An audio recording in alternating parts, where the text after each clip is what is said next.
Hello and welcome back to a video. Today I'm gonna try to kind of live code Galton board. So it's like kind of toy that produces a normal distribution. So I have actually no idea how this is gonna be done, but I'm thinking that I can have this as a kind of a live project where I try to code it and see how it goes.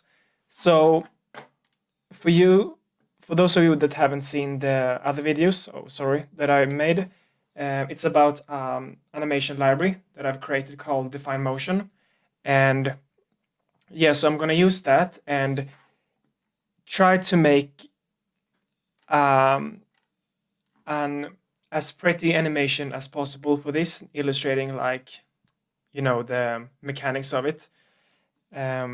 So I'm gonna start and see how it goes to do this live without like having the answer of how the code will look like on beforehand, but maybe it will be fine. So I'm gonna start to make a project, and this time we can put it in documents again like that, and we name it Galton Board. Open VS Code, the usual stuff. I think I've seen like an animation like this from other math animation creators on Instagram, and they made it look kind of cool, so I'm gonna give it a try and see if it can be nice. I think the goal of the animation will be to kind of make it like in a cool 3D world with a good nice graphics, and where the balls is like truly simulated in their physics and the collisions and stuff like that, and maybe beginning with a single ball falling down, and we can see how it bounces through on the pigs, and then adding more and more of these balls and see how they create the normal distribution, and combining that with the possible graphics of 3GS and rendering a video of this. I think it can be quite visually appealing. So that's the plan, and I think it's gonna be a couple of parts. I don't think I will be able to finish it in this video, especially not when I don't have the answer in beforehand. So I can maybe close this for now. And so I will try to make this as a kind of a live code session, try to be a bit entertaining while I'm programming. I think it's going to be hard because I'm doing this video partly because I need to practice my English as well. So because I have content in mind that I want to do, but I feel bottlenecked by the my current ability to express myself in English, and so getting some practice would be nice. So creating a scene, so Galton board, and then we do the usual setup, so export function, maybe should zoom in like so you can see stuff. Yeah, that should be enough.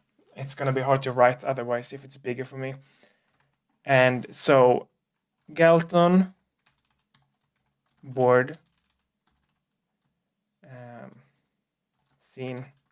I forgot we are actually in TypeScript now, so that is not naming convention. So Galton board scene actually, and then returning a scene. That's good. Return new animated scene. I'm gonna do this a bit quick. So width and height. So vertical scene.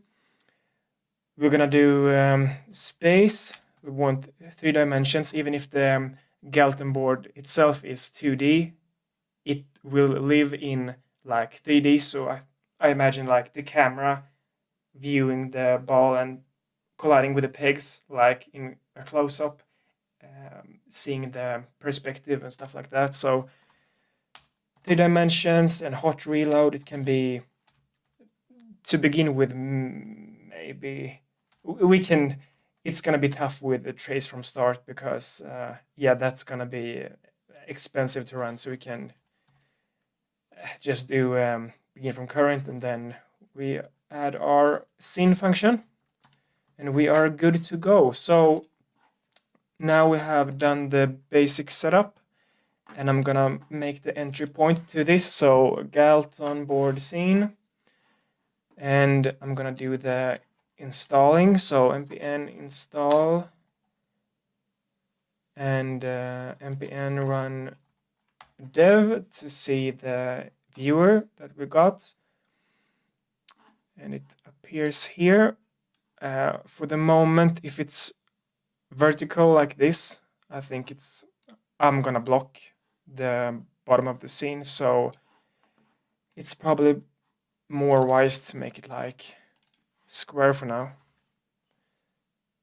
something like that, and so you can see the entire thing as well. All right, so let's go. The scene is currently just black, like expected, and I haven't built any big scene in DefinedMotion, my library, in a while, so I will be a bit rusty, unfortunately. So we're gonna do the great method of having a discussion with a chatbot to knowing how to do things. So what's great is that even though DefinedMotion isn't like known, I think no one uses it, maybe except me.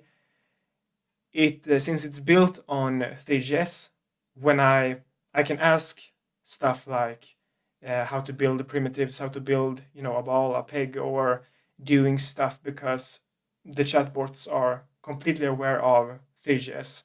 So that helps a lot. So if I ask, dumb question, how can I create a sphere or ball in 3GS? Hopefully it will answer fast. And in the meanwhile, maybe I can try to yap about something to not make this completely boring. It was actually fast this time, so it thought for 5 seconds. It gave us some code. It's more than we need, but let's see if it actually creates a sphere. It does. So like that, simple enough. And I'm gonna move this chat outside for now, because otherwise you won't see anything. And so why not begin with just creating a ball? And these balls, the question is, should they be a class themselves, because they kind of have a lifetime when they fall down. They will act on gravity and collisions and stuff, but I think they can just be an interface for now. So like interface ball. No, we can give it maybe we can geometry. We can give it that for now, and do we need to import 3GS as well, because we don't have that, and I forgot how to do that. So it was just this line like that, no problems. So I guess this should be of the kind like mesh. So it will obviously have more information than that, but to begin with, just the mesh should be fine. And then we can create a function like function create ball, and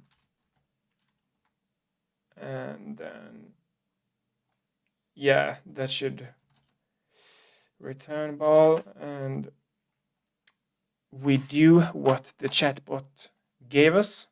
So like the geometry, just copy that. The material, I think in the top here, I'm gonna add like, we will probably have a set of materials like that are needed for the scene. So one material for the ball, one for the pegs, one for the maybe cylinders that the balls goes into after falling through the Galton board. And yeah, so we're gonna have a finite set of materials. So we can call this ball material. And I don't, yeah, I have no idea what color this is because it's in hexadecimal, but hopefully it's fine for now. So we copy this line as well, use the ball material, and we return an object with this interface. So geometry and the sphere. So we should be good to go. And then we just, in our scene, I guess create a ball, set it to that, and we can add it to the scene.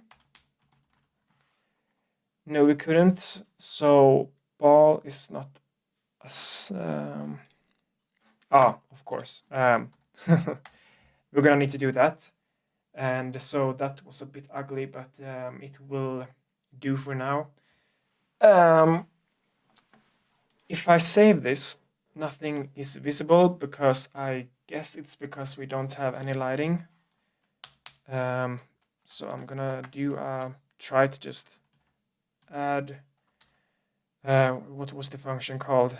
Add scene lighting, and the scene, it's gonna be the 3GS scene. So scene. And yeah, we can begin with that. All right, so we can see the ball now. I think if I zoom in now, you can see it, and we can rotate it, and yeah, that's nice for now. So the next thing is that it will probably be nice with some kind of like reference for our scene, because now everything is just black, and so if it falls or moves or scales or anything, it's kind of hard to judge those moments.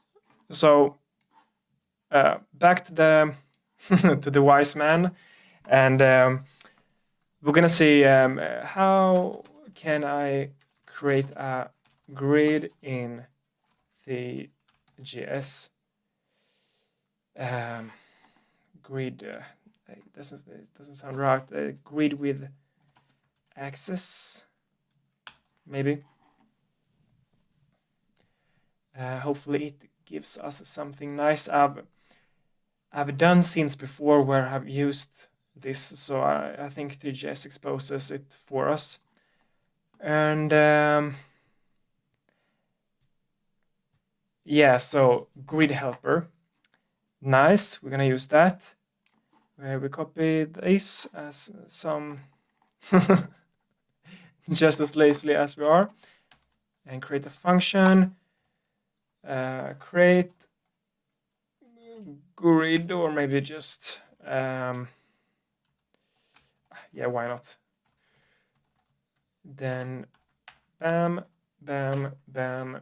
But we should actually return the grid, and it's of this type. So we do that, and we return the grid. So we don't give the responsibility of actually adding the grid to the scene in this function. We're gonna just making it make the grid. And so const grid equals to create grid. That's nice. Then we do dm scene add grid. And yeah, we can already see the kind of floor we have created. And I think we're gonna go with 1 in opacity. Let's see. It's still kind of thin, but I'm not sure if that's the fault of the opacity or if it's just maybe these are the problems. Let's see. They are so color 1. All right, so we copy this to the weaker color. So like that, and it's 6 values, so 1, 2, 3, 4, 5, 6, I guess. And voila, we have something strong, and now we can decrease the opacity a bit. Yeah, that should be strong enough for our reference. And so what I imagine now is like we're gonna have this Galton board. I hope I pronounced Galton correctly because I've never heard anyone actually say it. But anyway, we're gonna have this Galton board, and the balls will fall through. And so the first thing to create is probably the gravity. And so why not make a function? Because this is like we didn't build the ball like a class, so we can't really add functions to it. So we're gonna add a function that manipulates the type of ball. So what should that be called? Maybe something, or actually we don't do that. We just do the math in line. So like the gravity is gonna be applied for each frame. So we're gonna use the on each tick, and then tick might be needed later, so we do that. And then we're gonna be super lazy, so we go back to our friend here, and we say, this is my scene. I want to add gravity. Add the math in each tick for this. You know, it's not going to be that hard, but it's probably just faster for this live session to ask ChatGPT, so I don't get overwhelmed by the extremely hard math. Yeah, the coffee is nice. It starts to getting darker here in Sweden. We now it's September.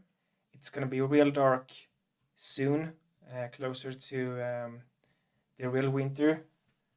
In the summer it will be light by now, but or bright by now, but yeah. So it has answered us, and we hopefully it will give us the wisdom we need. And so, oh yeah, so we have the DT, and it used some kind of too complicated stuff for that. That was a bit unnice. All right, so that wasn't so good of an answer. I maybe should do this just myself. No, just the plain most simple version of adding gravity. 9.81 meters per square second. Like that. Hopefully it will answer us. And it was quick this time. Let's see. So velocity gravity position, and maybe I should make this a bit bigger for you to see. Inside a tick, we can do dt delta. So this is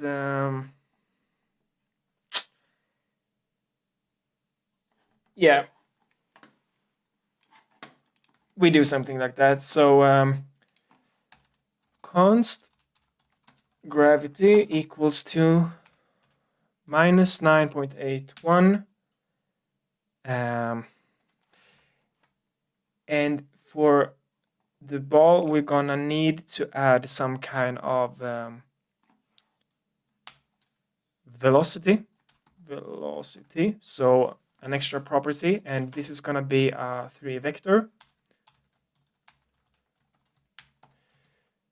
So 3 dimensions on that, and we're gonna add it here. We start at 0, so vector 3. I think it has kind of some 0. No, yeah, that should probably be. That should probably be enough. And we can actually get the time here. So time, ChatGPT did not know that, so that was a bit unfortunate for it. And following its advice, we do ball velocity plus equals to ball gravity times dt. And then the question is, what is dt? I think it will be the delta time since the last tick we created. So it should be like last tick time, and we set that to 0, and this should of course be a let, and then we can set the scoped dt to time minus last tick time. That should be fine, and we should have that. And then we just probably, yeah, we can set it here. So last tick time equals to time. So we have updated that, and this is still complaining. Let's see. Oh, of course. So this needs to be a vector as well. And yeah, the question is, I wonder if 3GS can handle if this is a vector to begin with. Vector 3, so 0, and this, and then 0. Because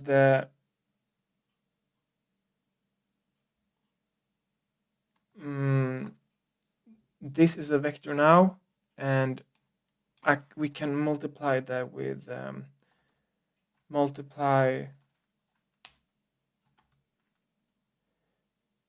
and we do like I think multiply scalar, and now we can do the dt. That should be fine.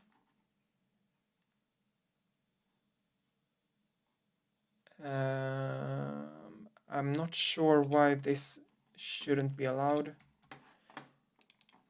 Why can't I update the ball velocity like this?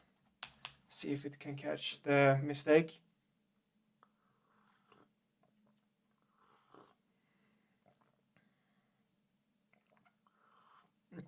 It's a bit unfortunate because I'm just the author of the library. I haven't I haven't memorized all the use of 3GS, so that's a big skill issue actually. And yeah, you can see that as well. It should be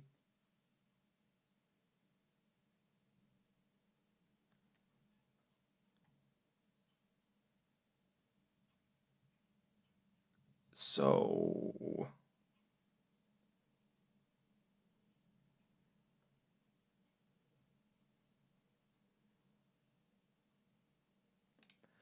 These two are probably good. Let's see if it doesn't complain. It doesn't. Good. And yeah, I think this should be it for making gravity.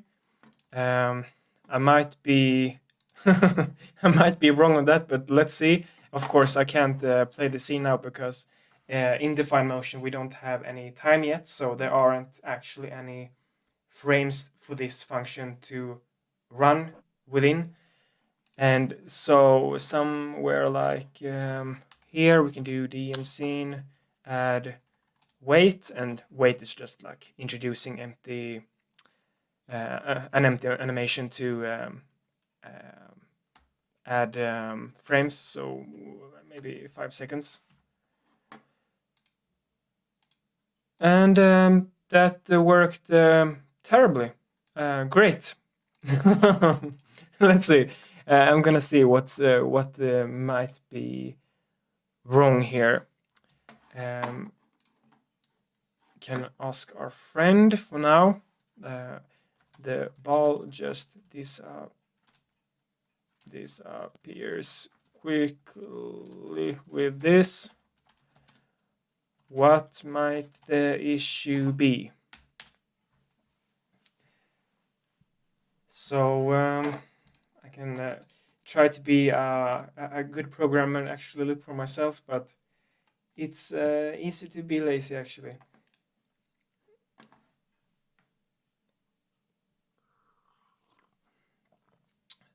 So I think this. Oh, I think I know the DT here is probably in milliseconds. If I mean, I should know this because I was the one that exposed that, but dividing it by 1,000 should give us in seconds, because the problem was like if it was in milliseconds, but we acted on it like it was in seconds, it created this super fast gravity. But so yeah, now it's here. Like you can see this. Yeah, so nice. We have gravity, and it seems kind of slow, but what's actually I think the appearance of how fast something is falling is very dependent on the scale of the object. So depending on how big this is, it's gonna make the falling look slower or faster. But so we have that now, and we should be able to maybe begin building the pegs. So with pegs, I mean like the cylinders that are in the Galton board that are like, when you look at it, the inwards going cylinders. Those should be in a triangle, like we saw on the toy clip in the beginning there. So we need to create a cylinder. So how to make a cylinder in the JS. It should be some basic primitive function. And then I'm thinking it could be styled with nice materials and stuff. Yeah, so cylinder geometry. And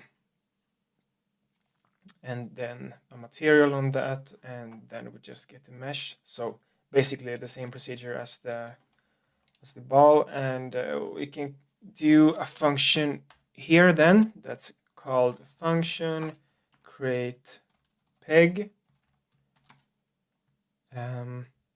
I hope peg is a decent choice of word in English, right? Peg. Oh. Um,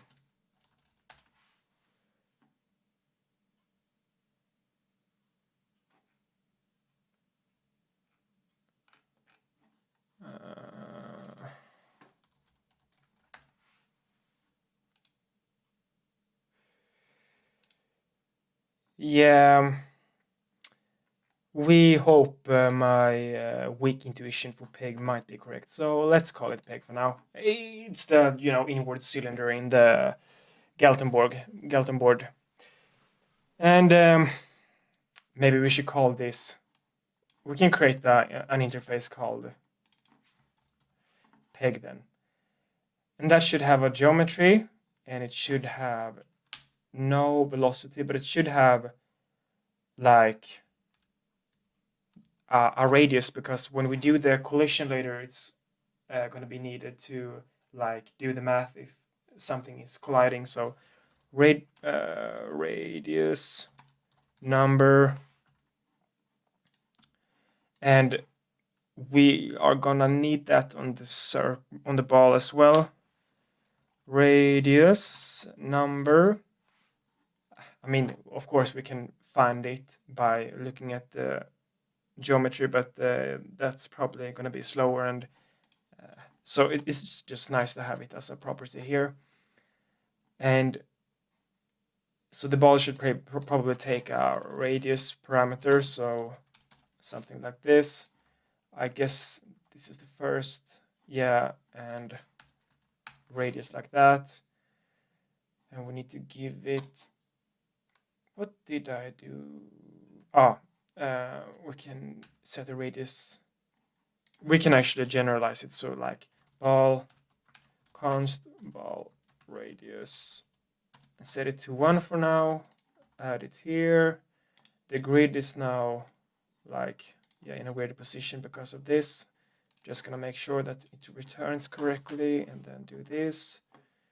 And we gonna need to add these things, and I guess, yeah, we can take a radius on this as well.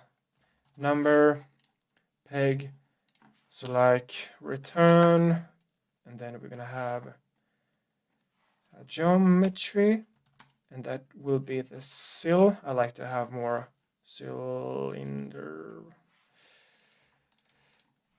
entire names, and then the radius like that. Let's see, what argument is the radius? Oh, so we can actually set the top and bottom radius here, so like that. That should be fine. And yeah, we can move this material as I discussed in the beginning to like the top here, so we have the set of materials gathered together here. So peg material,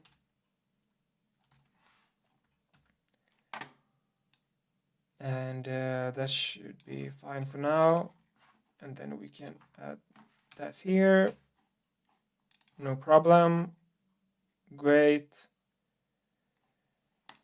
And we're gonna want to add the pegs, but I actually think that since the pegs are gonna need to be in a setup that's a bit more like they're gonna be in this triangle shape, and we are gonna need some kind of access to the like an array of pegs, because we're gonna need to check for collision for each one, like so we're gonna do a function that actually produces that setup for us. So function create peg setup, and then we return peg.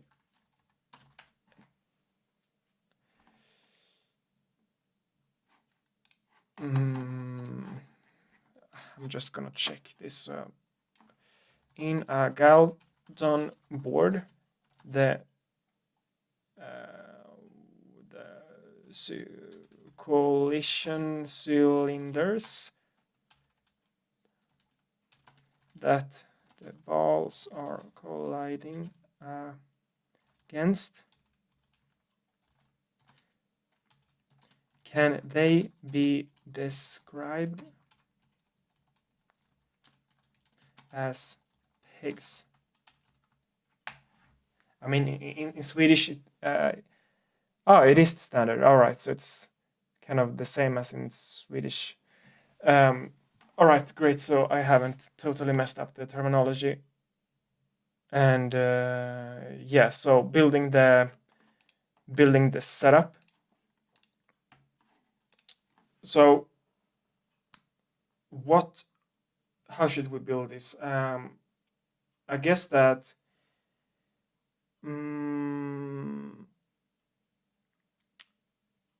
we want to build that as a triangle that has like 1, 2, 3, 4, 5, etc. in the layers, and they're going to be centered. So like we can do like const triangle depth, and I don't know, like 6 maybe to begin with, and we can do a for loop over this. So like let I equals to 0, I less than triangle depth, and I plus plus, and then I guess like, so that's the vertical layering. And so we are gonna need to have a loop inside that places how many we want horizontal in each layer. So for let I usually call them ix when I do nested things. I think it's probably, or maybe I usually do this actually. So I x and then y. That's like my naming convention for this kind of nested things. So iy, and I'm not sure what it's going to be less than for now. So I just leave that empty and get syntax error like that. And I guess that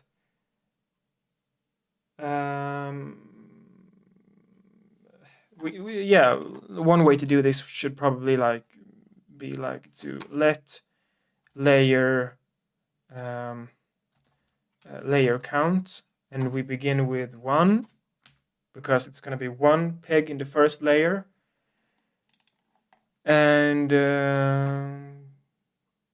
we do something like that. And for each layer which ends at the outer for loop, we're gonna increase that.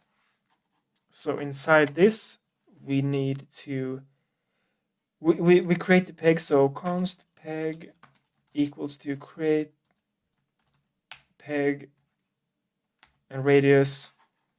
Yeah, we should probably make some standard radius for this. We can also move this to our standards here, so like that. And const peg radius equals to, I don't know, let's just begin with 1 for that as well, and then move it here. Oof, and then we're gonna need to position this. So I'm thinking like this obviously gonna be above like the origin in the scene. So they're gonna the entire set of pegs gonna be above it, but adding that offset for each peg is gonna be like error prone. So it's probably best to build the entire triangle, add all the pegs to a group, and then just move the group. So 3GS has this kind of group, so we can collect them in. So maybe something like peg group equals to 3 group. All right, not like that, maybe like this, hopefully.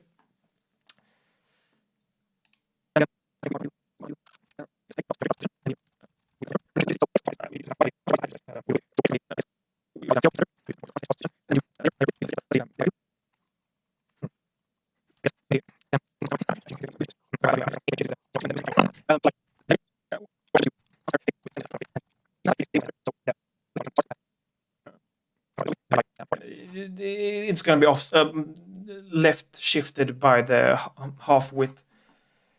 So we can write shift this one times how many we're gonna do, which is layer count, and we divide this entire thing by 2, and that should be fine. And then we know that we're gonna subtract with this shift, so then we just need to add things without caring about putting it with an offset. So we can just I guess we can just add it with like IY times the per peg width. That should be fine. And now for the Y coordinate, yeah, what should this be? It's kind of dumb actually that I've named it IX, but the IX one will be for the vertical, so that's super dumb.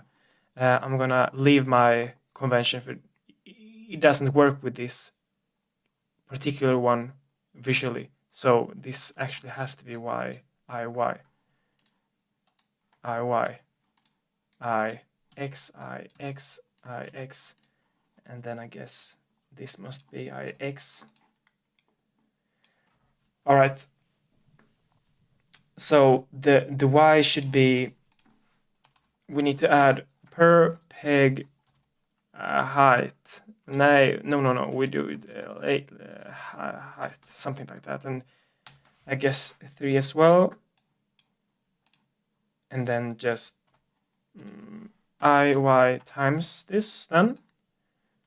And then for Z, the C, maybe it's called coordinate, should, I don't know, just be 0. And it's complaining because this is a read-only property. So it has a set. Maybe we can just do like this. We could not.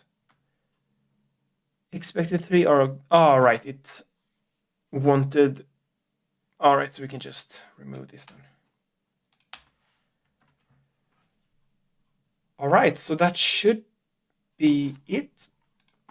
Then we can just add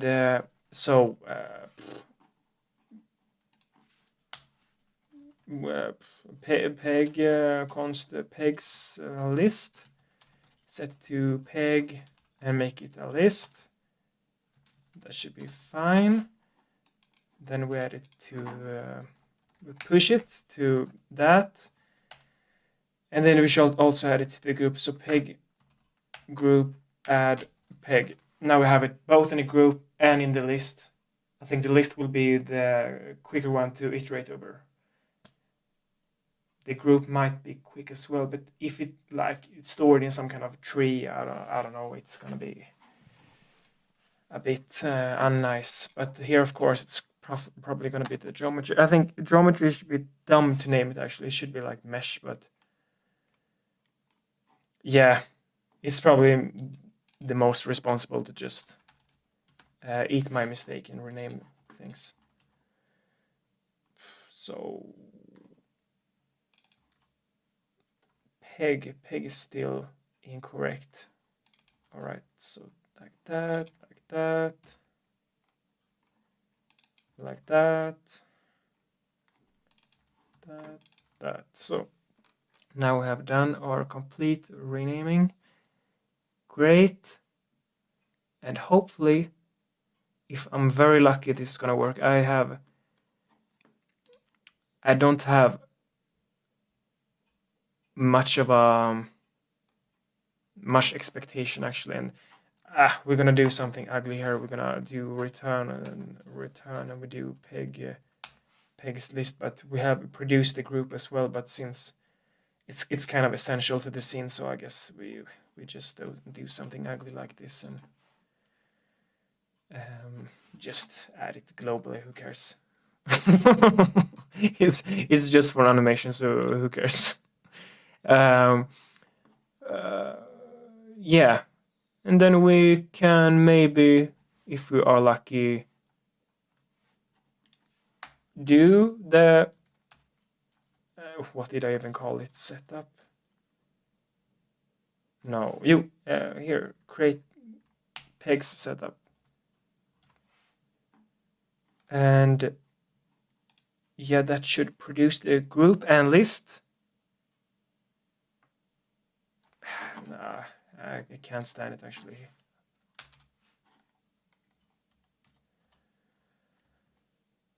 Sorry.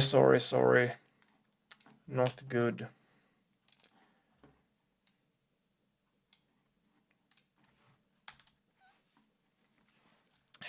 Just gonna do something. Peg setup. List peg group.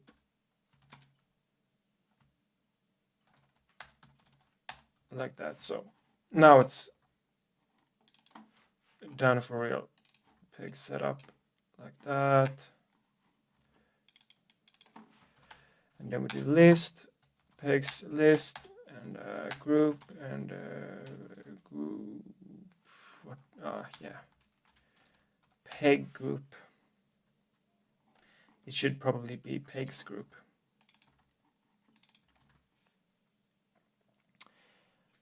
All right. And from this, of course, we should take the setup, pegs setup. Now we have all of that, and we can do add pegs setup dot group.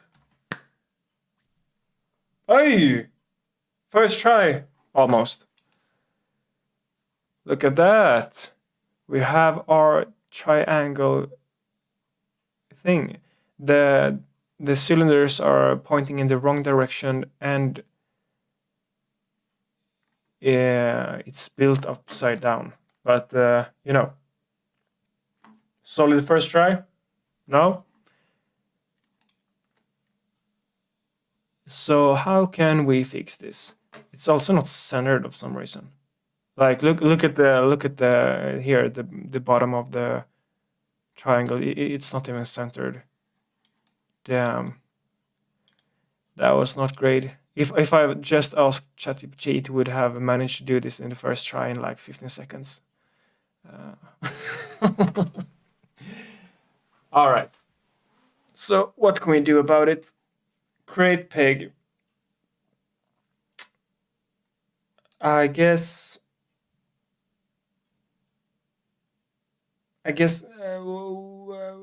what I will try to do manually is to actually make this centered. That should be some weird math thing, and then also make it like in the right direction, so the triangle begins with the top. But the rotation of the individual cylinders will I probably delegate to ChatGPT, because it will be a lot of trickery, like in what way should I rotate things, stuff like that. It's just annoying to try.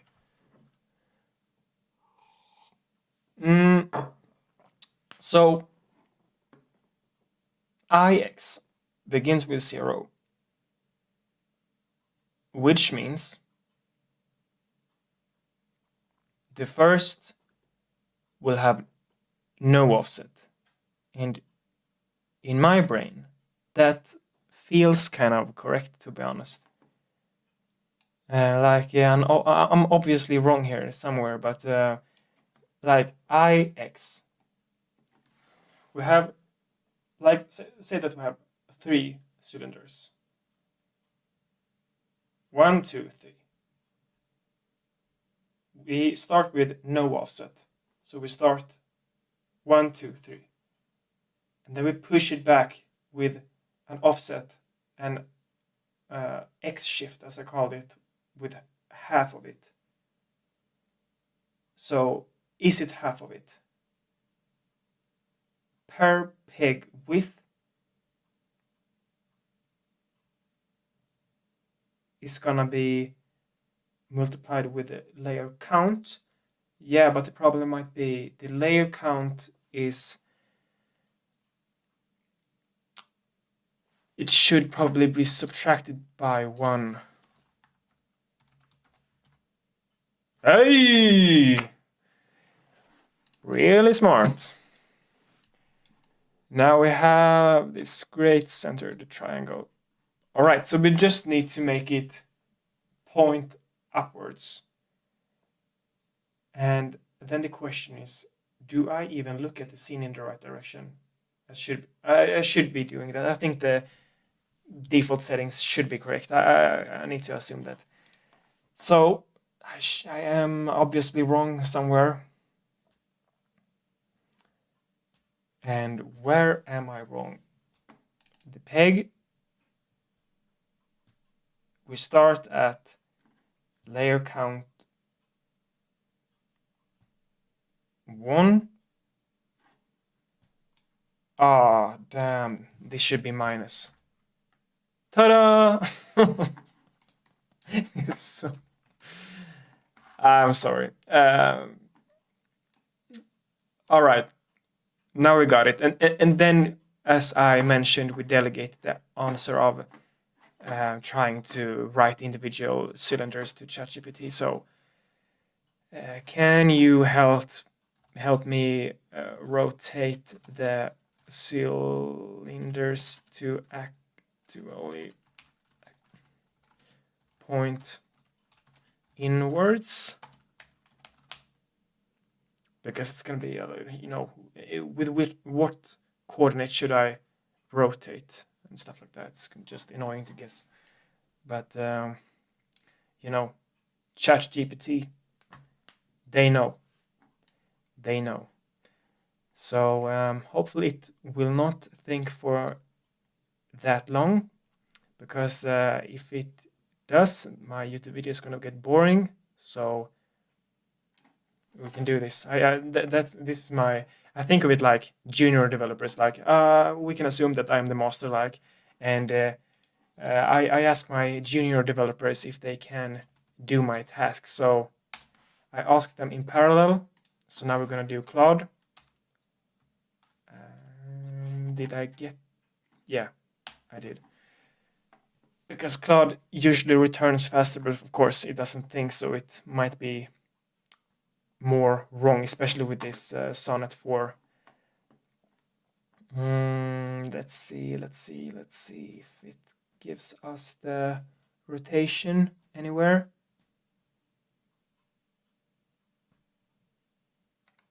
Nah. Let's see if ChatGPT was smart enough.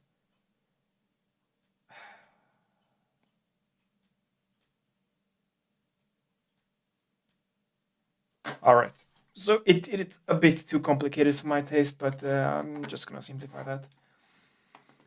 So create peg. Add this. We do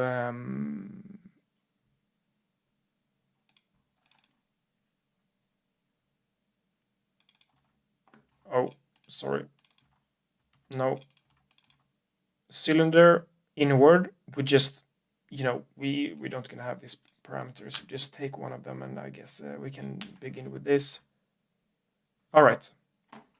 Nice. We are done.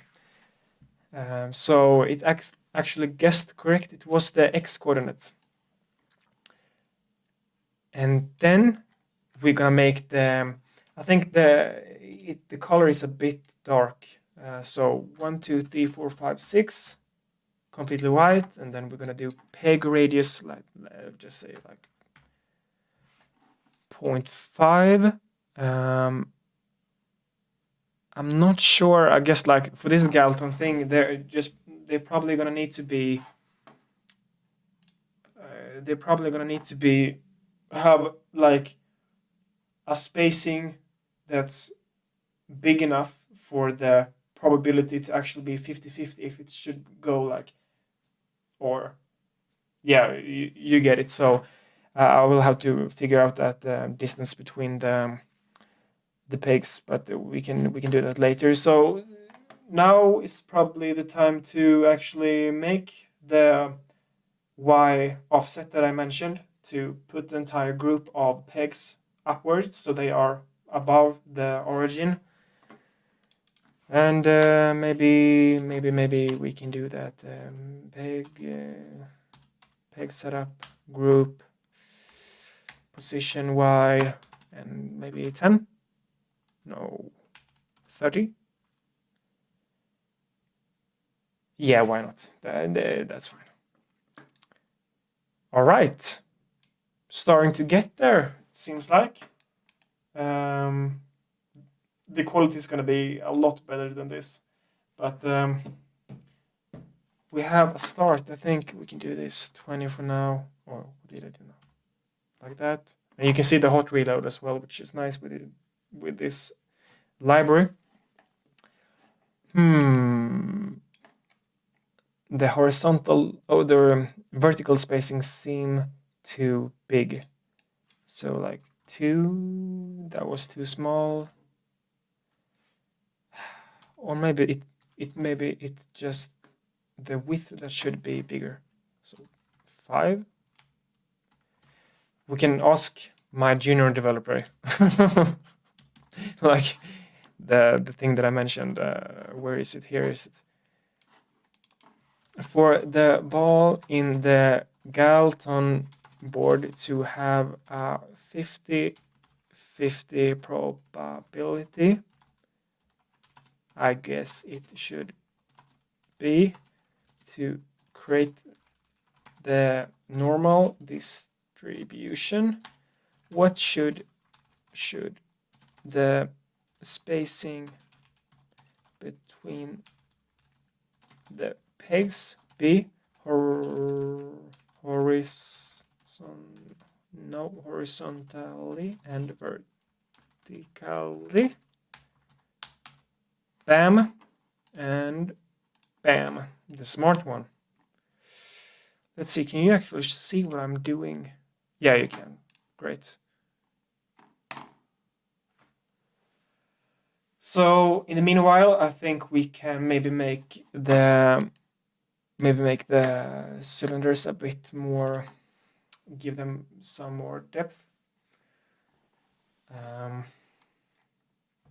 So where to do that? In this, we're gonna have a height, and I guess it's these numbers. Just all right. That looks good. And while ChatGPT is thinking, we can maybe ask Claude, can we make some nice looking materials for the pegs? And I think the goal is like some kind of metallic color. I should probably have mentioned that. Oh no. It gives each peg a known color. No, they should all have the same color. It should be very metallic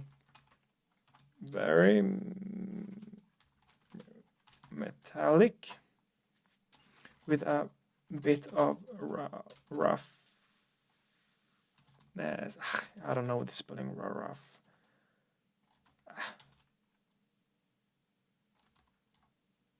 What am I even doing? Rough. It's gonna have to understand. I don't know.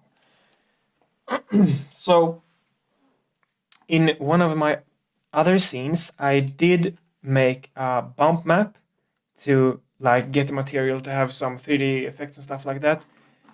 And so I'm just gonna copy that solution because I want the pegs to be like this metallic, but have like the small bumps to get it to look like actual stuff, because any real world things wouldn't be perfectly smooth. So we can do that here. We can make a resolution of maybe 1000. Import this, create bump map. Random intensity, those should be fine for now. And we can add this to the ball and peg, I guess. Why not? Bump map, then add it to this as well. So if we zoom in here, do we actually see anything? No. And why is that? Why can't we see anything? Maybe just for the sake of trying a bit more intensity. Yeah, now we can see. Hopefully you can see as well. You should be able to see like, yeah, the details in each cylinder and its surface. Great, so let's see if Claude have some nice metallic one. Metallness, blah blah blah, map, and yeah, this should be fine. And it uses standard material. Ooh, now I can see some metallic. You can also see the lighting. For now, it's just this example light in the. Ooh, that's pretty nice, huh? Great. Let's see if ChatGPT has figured it out for us. It has, and I'm just gonna assume that it's right for now. I will have to do the math later. I don't have time for that now. So peg width 4, layer height should be this.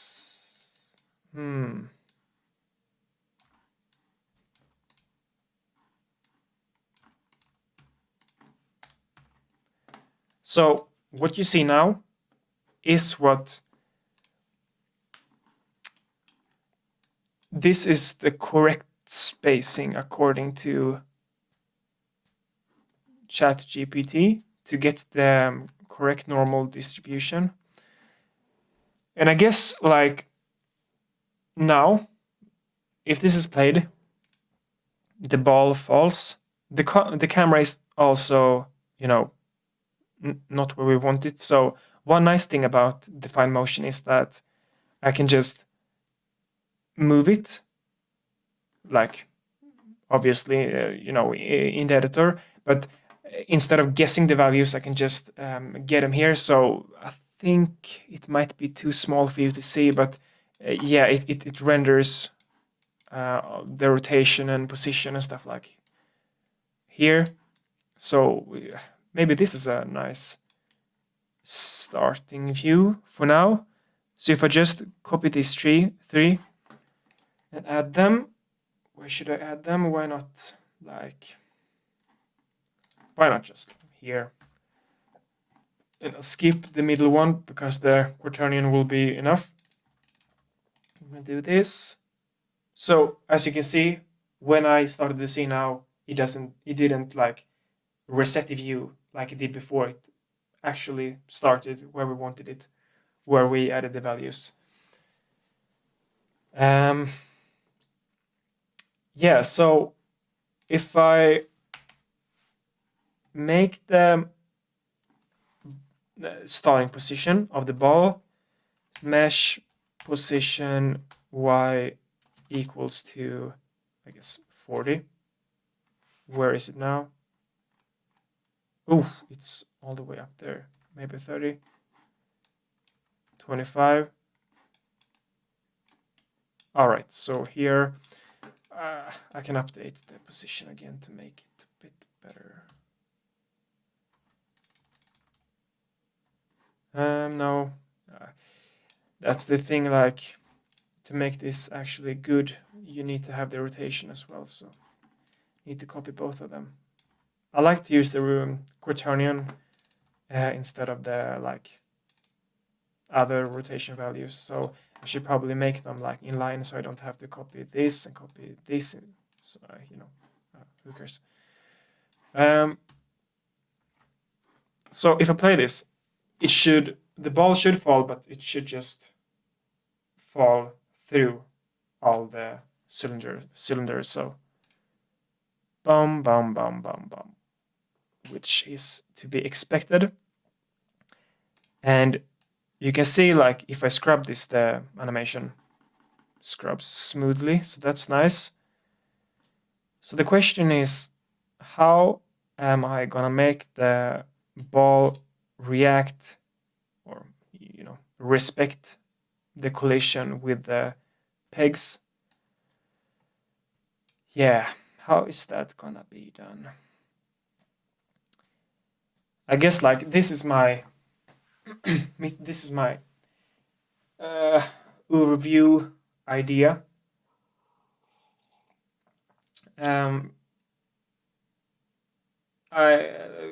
We let the ball fall, and for each frame, on each tick function, we do like a comparison to each other peg cylinder, and we compare the distance, and we just need to take in consideration the x and y coordinates, because it's never gonna move inwards or outwards, the ball.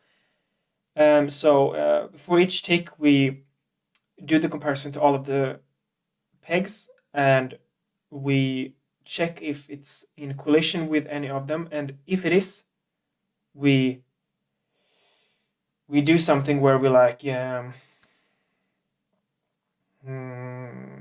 we get the vector between the center of the peg to the center of the ball to get like the direction of this vector, and then we can just reverse the speed of the ball. So like if it's falling this, we just reverse it at collision, but we add a dampening factor like 0.7 to not get the full bounce, which would be like unphysical.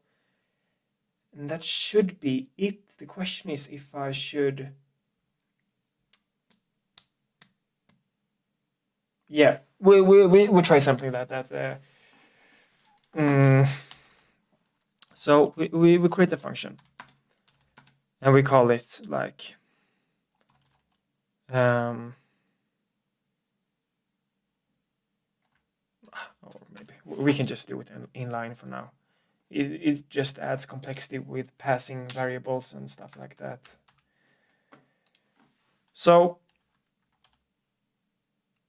we do for peg const peg of pegs list. Right, so for each peg we need to compare the distance. How we're gonna do that? And we need to take maybe the we take the ball.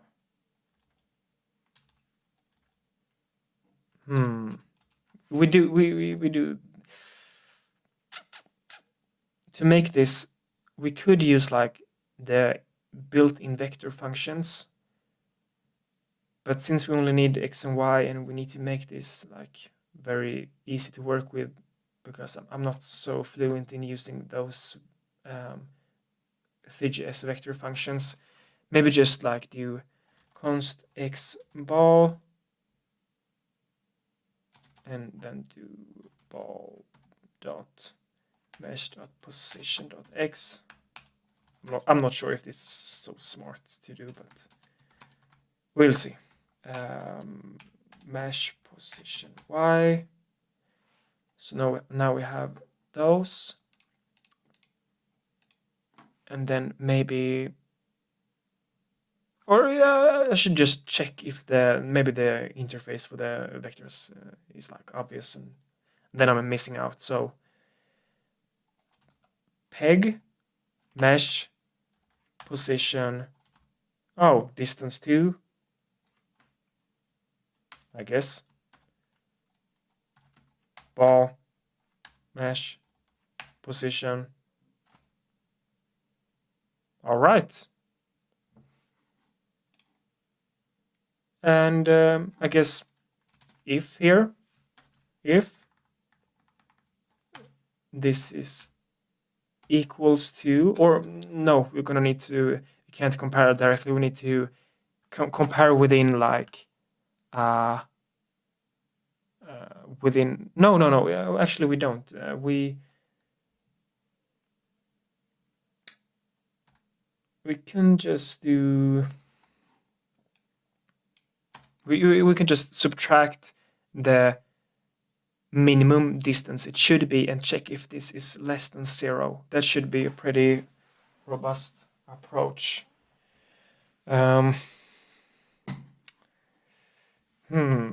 How can we do that? What am I even, so like the peg dot radius plus the ball dot radius, like we have those two. This should be the minimum distance at a collision, I guess.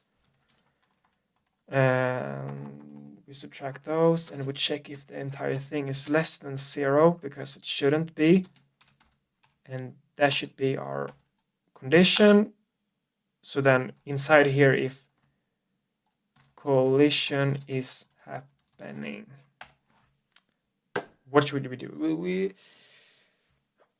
I guess we should figure out this vector that I talked about so we can send it off in the opposite, opposite velocity in that direction. And so it would be good if I were more fluent in the 3GS functions than I am, but I guess like we do normal, we do position, and we do minus. No, we should do it the other way around, I think. So ball, mesh, position, minus, and we can't do that. So maybe sub vectors. Oh, what am I even doing now?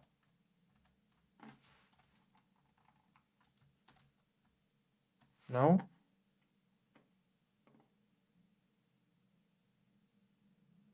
Oh, okay, all right.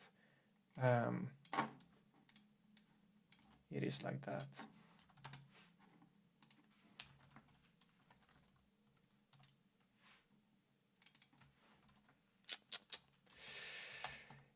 It's not easy when it's hard.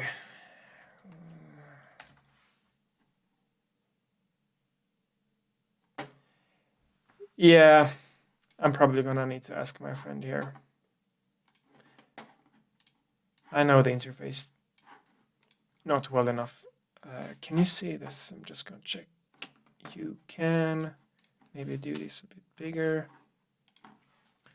What is wrong with this 3GS line?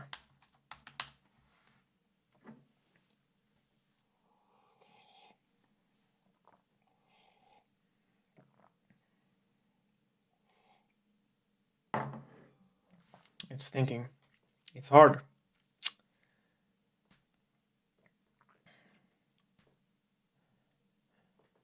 It's really hard.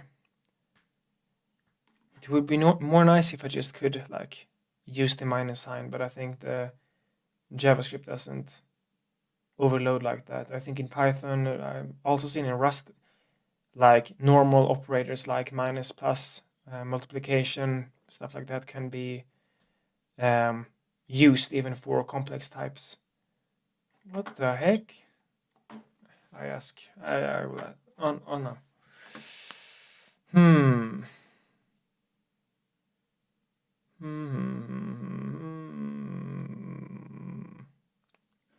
Okay, that wasn't so pretty, but who cares?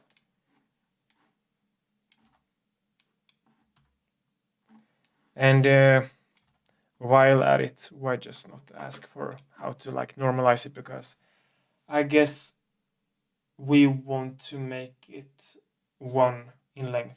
Like we would just want the vector to tell us the direction, not scale anything.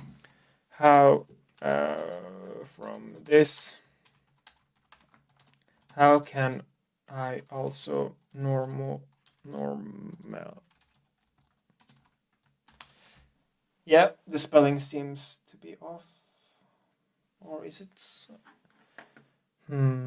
Oh, they have a nice function like that. All right, so now we should have a vector that tells us the direction for which we should send the ball off for the bounce. And then how do we actually send it off? Yeah, that's it's a bit tricky. I guess the ball, it has velocity. Yeah. We'll just ask. For my collision and the found normal, how do I actually change the velocity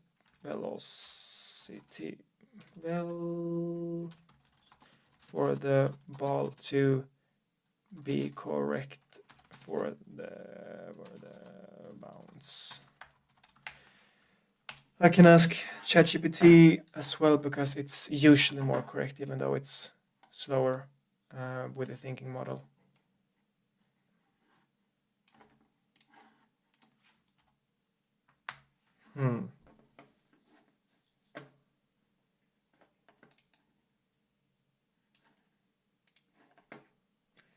Let's see what Claude proposed.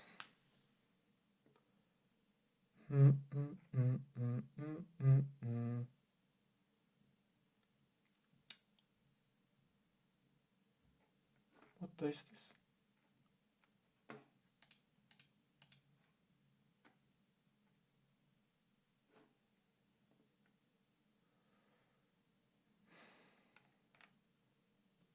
I don't even see where it added it.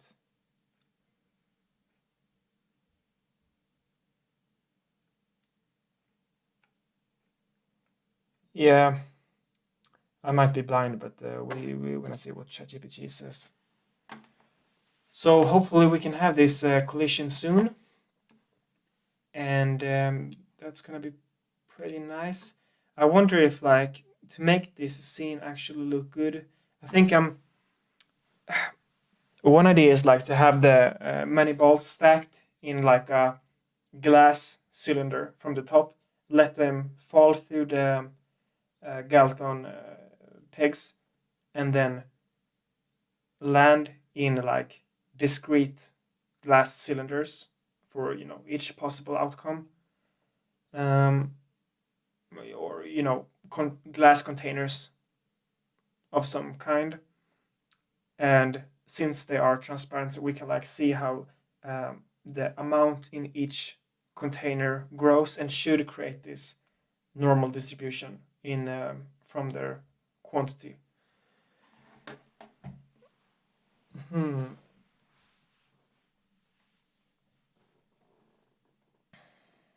Okay, so we're gonna need to use the world positions with the pegs, push the ball out of overlap along the normal, reflect the velocity about the normal with a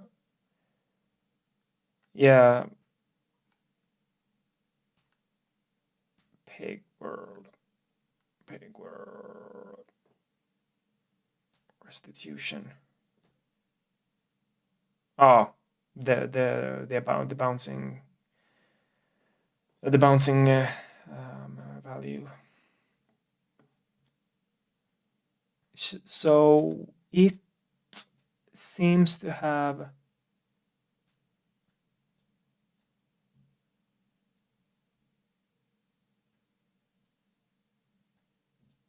some more things than I had.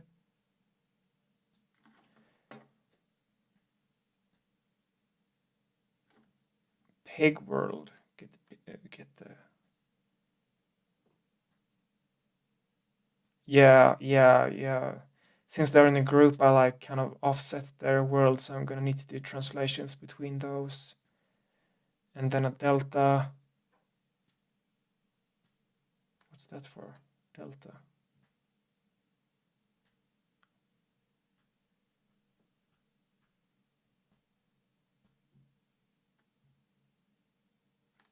Is that just a helper to call the functions? Collision normal.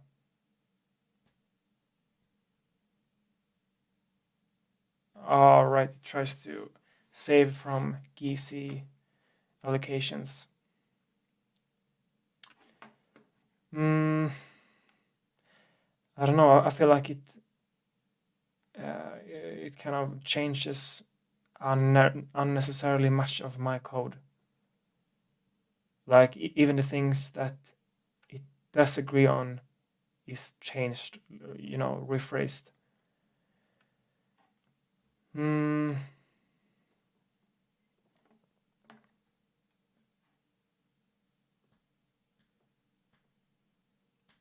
I feel like get world position, shouldn't we like save that somewhere?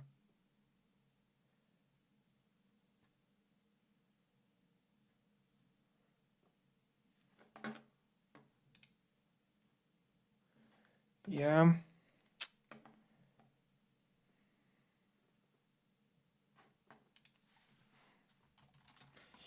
Write it more similar to my code.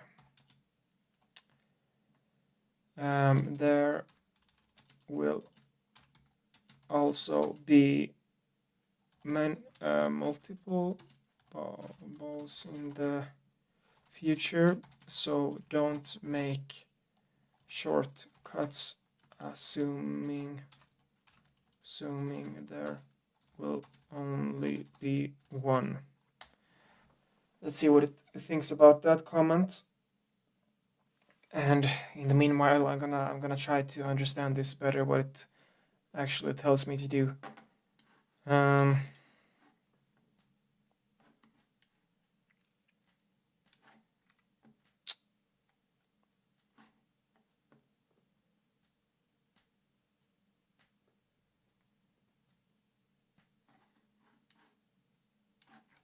Oh, it's still thinking. Get world position, subvectors. Yeah.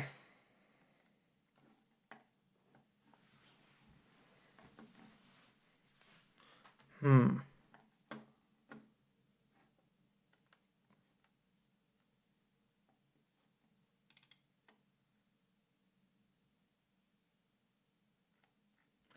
not sure if I'm such a big fan.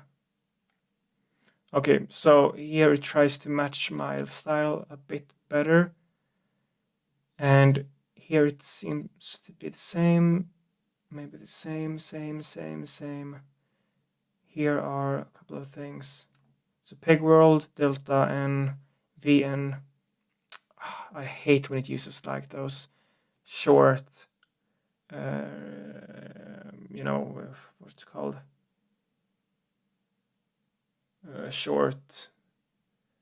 Shorted words like vt, vn, and why not just normal?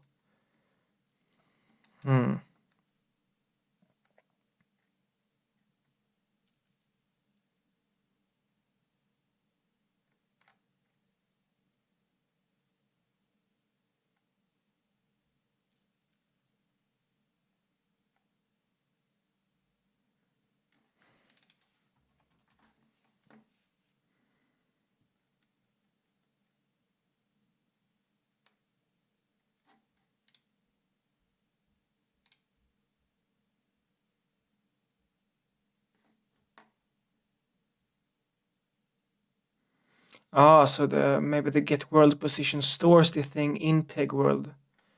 It's kind of a Go style thing. I usually don't see that side JavaScript.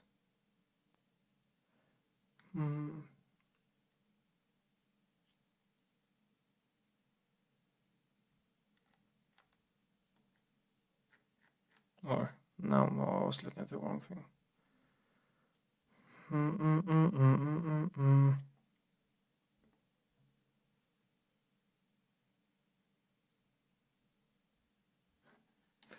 All right.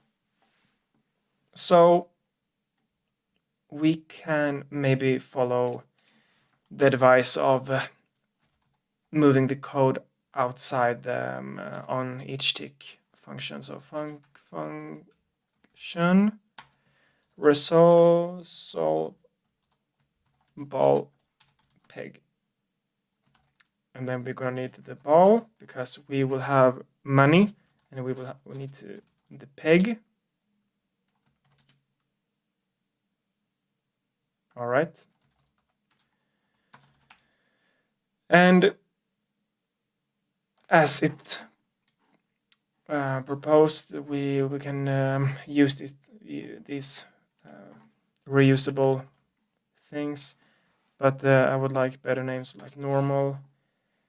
This must be velocity normal. I'm gonna need to change that if my guess here is wrong. So velocity normal VT velocity. I'm gonna come back to that.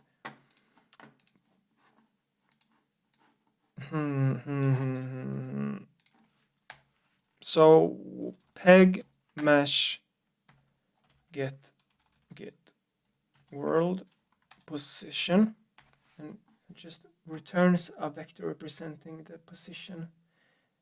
Here it says that it's gonna return, but it doesn't look like we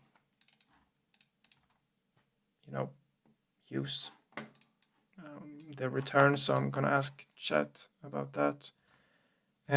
We don't yeah, you need to see it as well. We don't seem to use the result of this.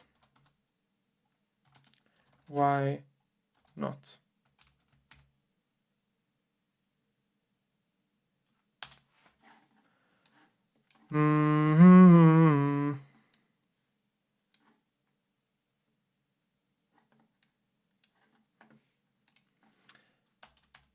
And we do it a bit more sophisticated, like it wanted. So sub vectors, and then we do the pig world, I guess. Yeah, because we want the true world position of the peg. And there are some the distance I talked about earlier, that is like the limit. It's gonna be ball radius plus peg radius, and then it wants the distance squared, and that should be fine. So just distance squared. I like a bit more. Yeah, you can see this. All right. Delta length squared, and then we're going to do the R sum squared.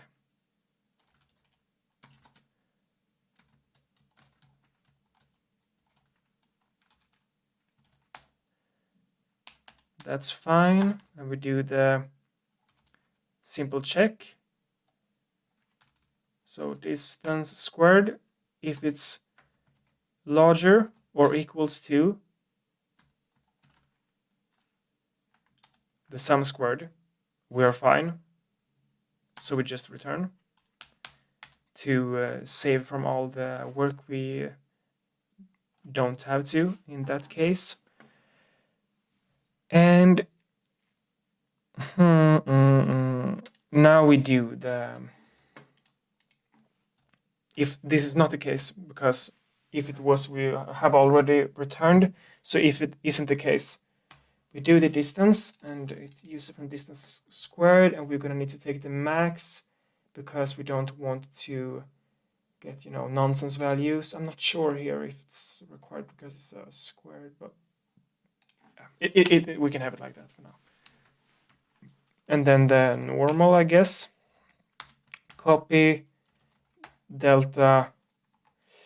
Let's see, and the delta became, yeah, so the delta is like the vector between the center of the ball and the peg. Multiply scalar. Yeah, but we should just be able to like do delta normalize, or yeah. And then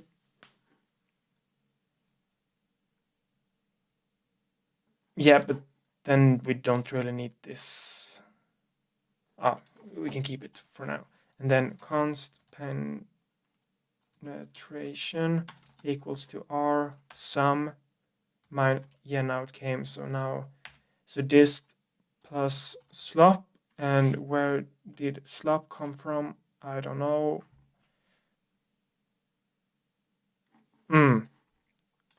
It had these kind of values here. So like the bouncing factor, I guess some kind of margin to avoid sticking, and the percent tangential energy loss on bounce. All right, sounds fair.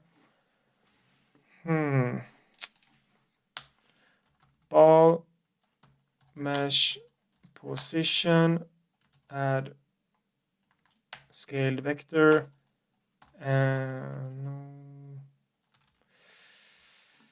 yeah, but okay, we do it like this. So we actually have the normal, and then yeah, we make this a let then. Who cares?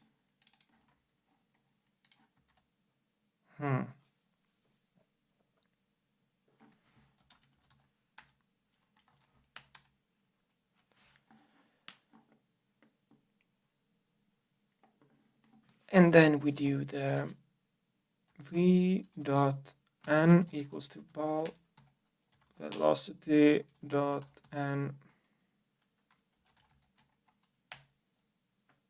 if v dot n.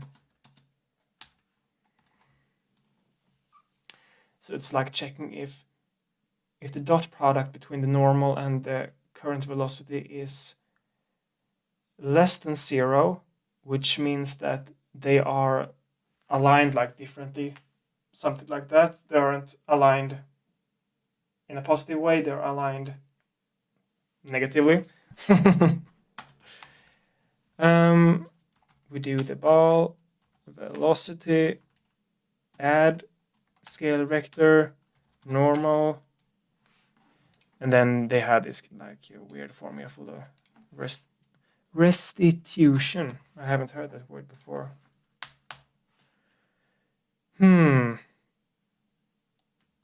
Velocity normal.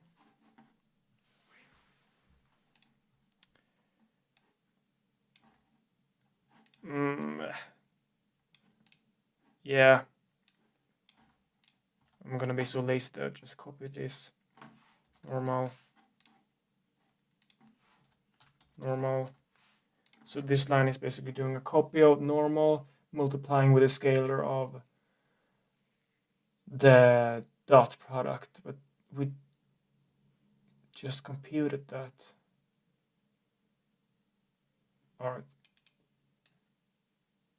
Oh yeah, so the normal component after the reflections. We need to recalculate maybe. And yeah, what do we have more?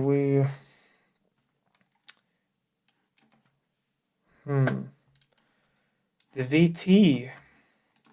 I'm asking, what does VT stand for?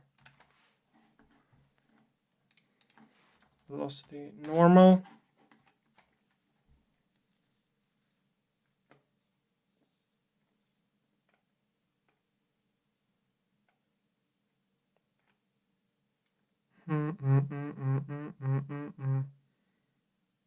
So copy Is it maybe just velocity? Is it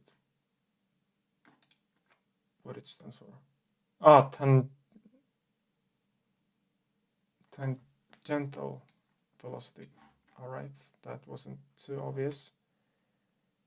But we do that, and we do this, and blah blah blah, and we do like this. Ball velocity, and we subtract that. Fine. It feels like this bouncing thing is like ChatGPT gave us something a bit more robust and advanced than what I have had planned. But as long as it works, I guess.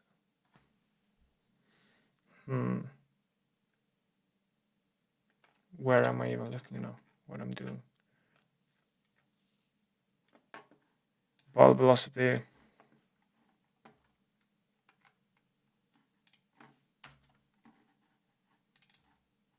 That one. And that should be fine, I guess. So I need to fill in the on each tick. And I guess that we should do for each of the balls. Yeah, sure. That's the good way to do it. To do it for all the balls and do it for all the pegs. Where do we add this? We add it like here, so we replace the old stuff. And we doesn't have the ball, so like we should add a list of those. And I thought chat should maybe already have it, but apparently not, maybe. All right.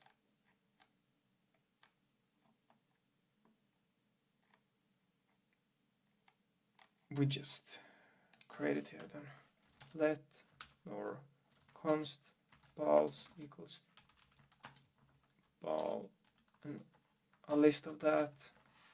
Make it like that, and then we just add. We just have a single ball for now. So ball. Yeah, I mean, it doesn't give any error. Oh. It's perfect. it's so. All right, so we should maybe add a slight. We should add some slight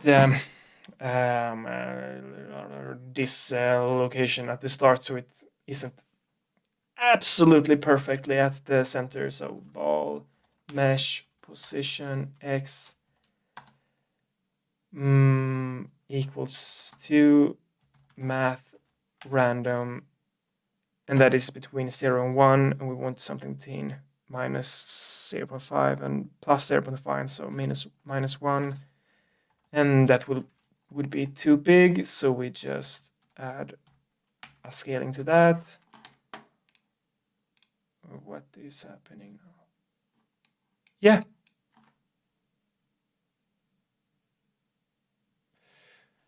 Great, it feels like the ball just, I mean, the collision works pretty good. I mean, but the ball is just likely to, completely get to a single side, and it seems to always get to the same side.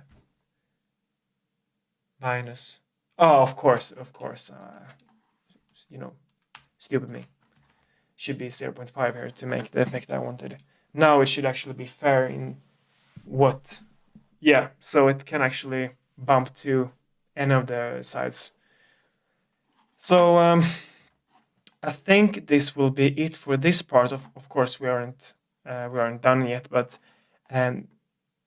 to limit the length of this video, I think it will be good if I end here. But before I do, I would like to ask chat why it just falls for at any direction. It should fall enough to like bounce within the structure. So with this code, the code, oh, you can see, maybe like this. With this code, the collisions work great, but the ball is always falling too long of bouncing too much so that it just goes to the outermost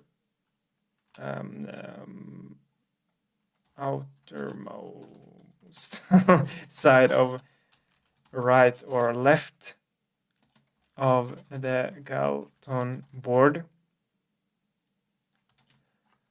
What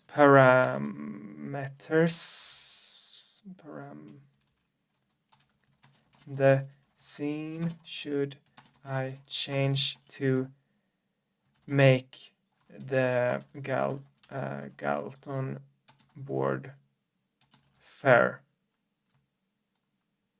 Yeah, that's maybe one way to express this question. And I give the code.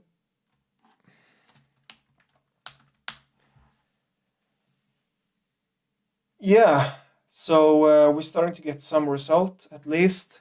Of course, it's not ideal that I sit with and delegating the answer of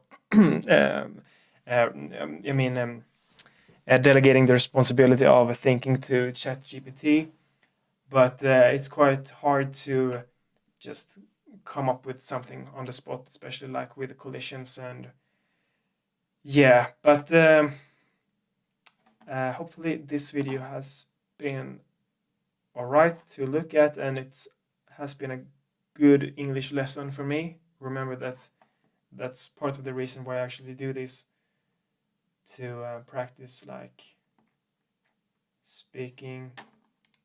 It hasn't responded yet, and you can see here in the background that our animation, let's see, our animation is playing nicely.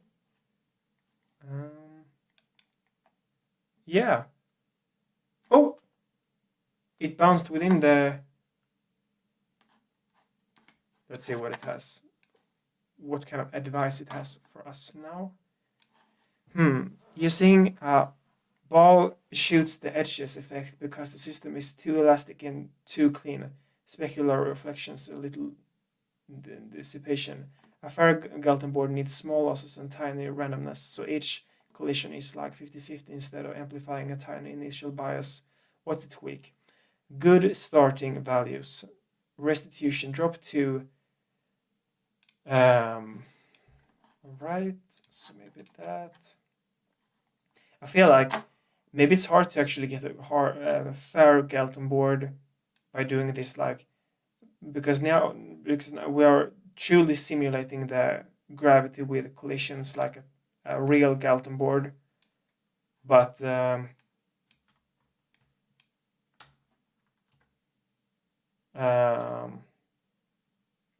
yeah, the alternative would of course be to just like put a random value for each collision, say like 50% going this way, 50% going this way, but that would destroy the cool physics of it.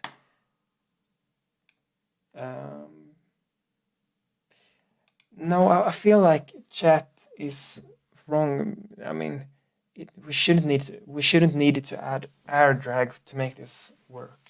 That should not be it. No, I don't think we should need to add drag. Air drag. Make this fair. I think more fundamental parameters would be this between the pegs, the ball size. Also, the ball size. Aren't there like some true relation things should be for the Galton board to work out? Let's see what it says about that. And this, why is this stopped? Yeah, the bouncing is much less now. And to actually see more of animation, I think we need to add more time. So like we can give it 30 seconds. Oh, sorry. What's even happening now? Yeah. Yeah. Bow, bow, bow. I mean, this is kind of fair. So 30 seconds was a bit too much. Maybe we 15 seconds is enough. And I think we can add a bit more bounciness to it. It feels like 0.3 was a bit too low. And one thing about to think about DefinedMotion is like when we did set the hot reload option at the beginning, I didn't set trace from start, which like it gives symptoms now because the ball just falls through because it doesn't do a true trace for each frame. So to actually make the hot reload true, I mean the hot reload for now is like good for like previewing stuff like colors and things, but if I put trace from start here, you can see that it actually is true. It's the true thing that, and this is actually great to see a quick way to see the probability because I didn't think of that. Because for each time we do the trace, it will jump around because during each trace, it will select a random value. And since that is random, the path is like not the same for each trace, which means that by doing this drag, we have a true preview of like, yeah, the distribution it happens. Hopefully you can see this. Yeah. That's pretty cool. So with this, true tracing is quite useful here. But yeah, now I will actually end the video. So this is it, and I will continue with this. So this was part 1, and we got something started, and hopefully I will do the part 2 soon. So thank you for watching.